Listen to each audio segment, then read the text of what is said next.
So let's look at some kind of color-coded flowcharts here to kind of wrap our head around this a little bit better. So the first example there is the present participle, or the participle phrase rather, starting a sentence. So notice we have the participle phrase, then the comma, then the noun it modifies, and then the rest of the sentence. The second example has a non-essential participle phrase. So here we have the noun, comma, non-essential participle phrase, comma, rest of sentence. Because it's non-essential, we're kind of, putting commas on both sides of it to tell our audience that when you get that comma, this is not really important. And when you see the comma again, start paying attention to the rest of the sentence. And then our last example there is the essential participle phrase embedded in the sentence, and that, you notice, has no commas because it's important. There's no little road sign there for the audience to go, oh, this isn't important, when they reach the commas. All right, so let's look at a few examples here of participle phrases at work. So our first sentence is from, not from, but it's based on one of my favorite poems of all time. It's the love song of J. Alfred Prufrock by T.S. Eliot. And in this sentence, Mr. Prufrock is eating a peach while walking on the beach. Let's look at the sentence. Mr. Prufrock, eating a peach, walked upon the beach. Okay. So Mr. Prufrock is doing two different things. We can have two sentences here. Mr. Prufrock is eating a peach, or Mr. Prufrock eats a peach. Mr. Prufrock walks on the beach. I want to take those two sentences. I want to combine them together using the present participle phrase. What I have to ask myself, I could have started the sentence with eating a peach, comma, Mr. Prufrock walked upon the beach, but I just wanted to put it in the sentence. And I have to ask myself, is it essential or not essential? Well, in this case, it's not essential, because which one or what kind is already answered for me. Mr. Prufrock is really specific. It's a guy with his last name. So I don't need to know that he's eating a peach to know that he walked upon the beach or to know who Mr. Prufrock is. Okay? So in this case, the participle phrase is non-essential, and I put commas around it. All right? Let's look at our second example. Created during the previous year, the presentation provides many key details. Okay. So here we have a past participle phrase, a regular verb using that D or ED that's changed into participle, begins a collection of words, right? Group of words, not a subject, not a verb, but just a group of words, a phrase that modifies or describes the presentation. So which presentation? Well, the one created during the previous year, right? Answers those questions. And in this case, because it starts the sentence, we have that comma right at the end of the phrase that separates it from the sentence. We will make sure that that phrase is right next to the noun it modifies, and it is. The being an article, so you don't have to worry about that. All right, our next sentence. The boy wearing the red jacket walked through the crowded restaurant. Okay, so where is our participle phrase here? Our participle phrase is wearing the red jacket. All right, probably should have italicized that for you. Sorry. Wearing the red jacket. In this case, you'll notice that there are no commas. So why are there no commas around wearing the red jacket if it doesn't start the sentence? Well, if you've been paying attention, you know that that means that that participle phrase, in this case, a present participle phrase, is essential. In order to know which boy, right, I have to know that he's the one wearing the red jacket. It identifies who the boy is. Whereas Prufrock identified who the person was, in the noun itself, and thus made the participle phrase non-essential. Here, it's essential because it tells me which boy. So no comma is necessary in that sense because it describes that boy. Okay? And let's look at our last example. And this is one that, as I think about my students during this time of year, I'm shooting this video in the summertime, you're probably getting a lot of sleep. You're probably very happy because you're catching those extra Z's. So this sentence is for you. Sleeping until noon, the sleepy teenager wandered into the kitchen in search for brunch. Okay, so here we have a present participle phrase. It's beginning the sentence. We add that comma at the end of it to indicate that it indeed is separate from the main clause describing that teenager. All right, so let's try to create some participle phrases together. Okay? And our topic is going to be dubstep. I won't make any bass sounds. Okay. So here are two sentences. Edward is quick to point out the limitations of non-synthesized music, and Edward attempts to persuade others to love dubstep. Okay. So we want to combine these two sentences together, using let's try the present participle phrase, because that makes more sense with the two ideas that we're conveying here. Okay, both verbs, of course, are in the present tense.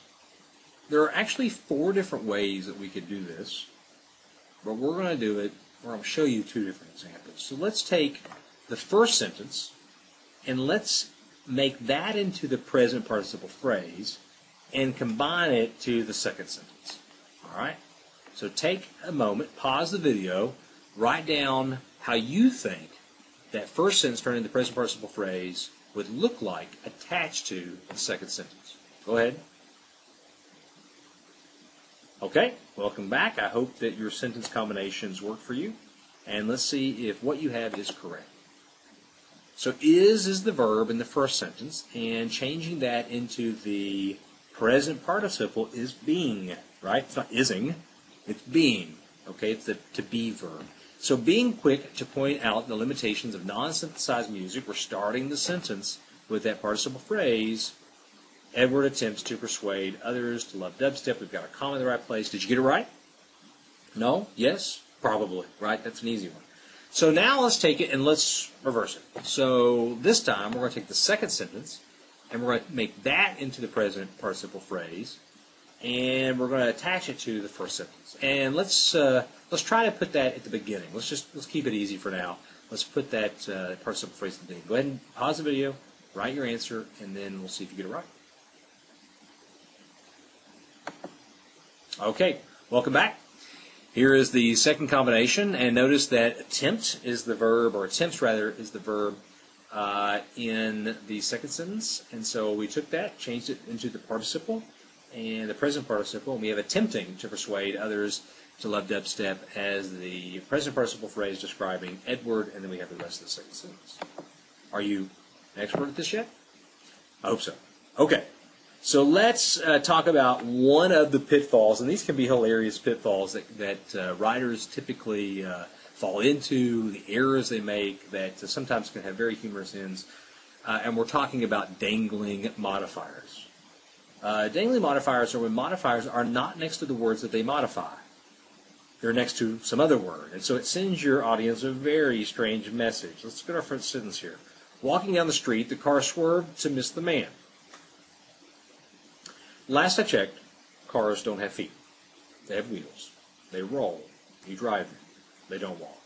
So I think I know what this person meant. They meant that the man was walking down the street and the cars, or the person driving the car rather, didn't see the guy and swerved to miss him. Okay?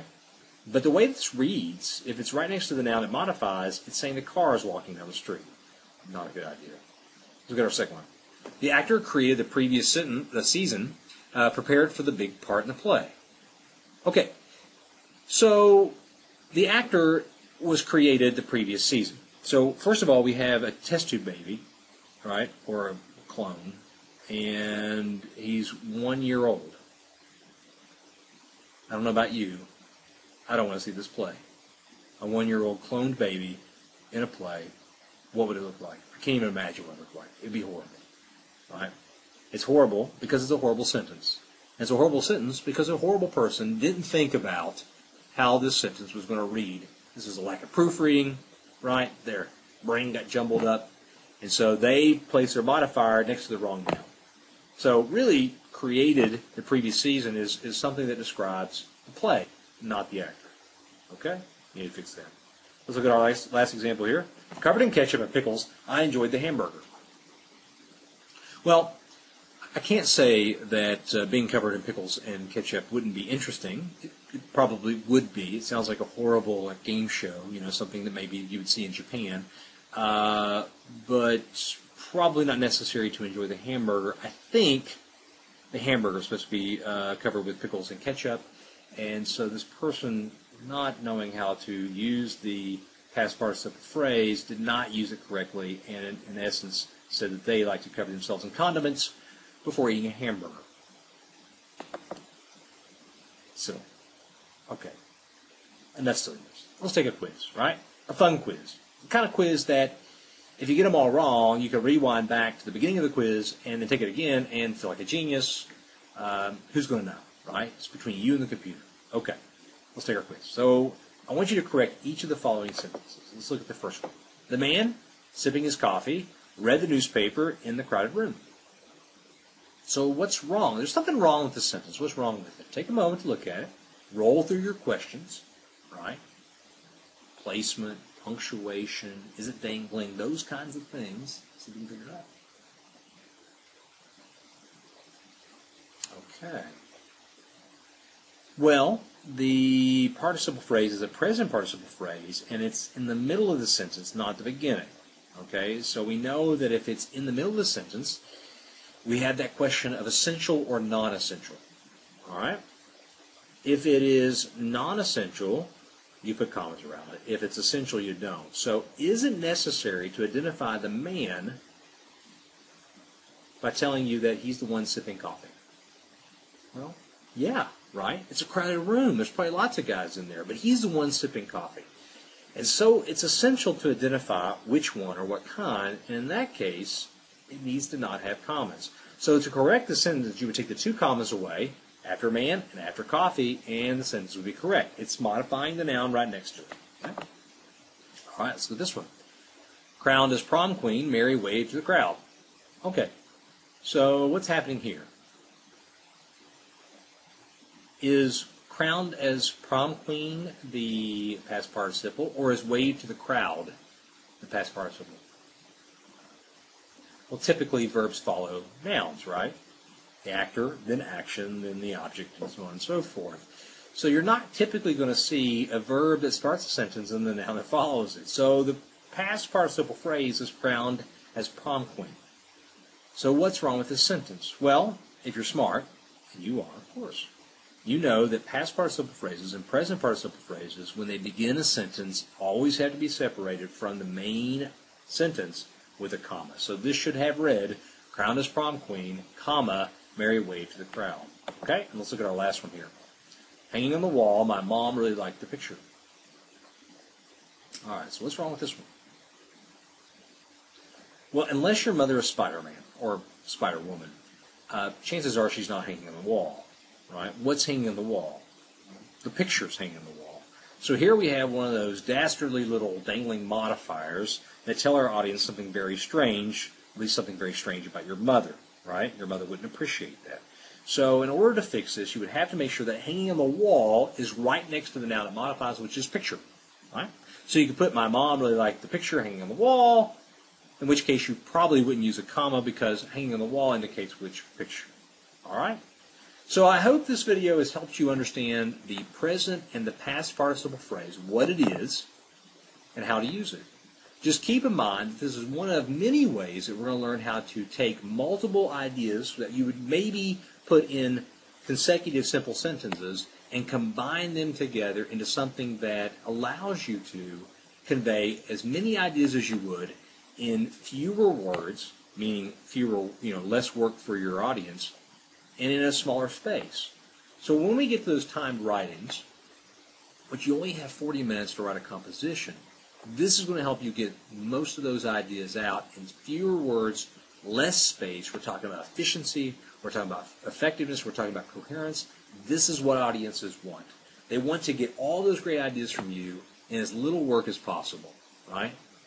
So if you can learn how to create these combined sentences, you can vary your syntax, that your audience is going to appreciate it, and they're going to be just, applauding your efforts, okay?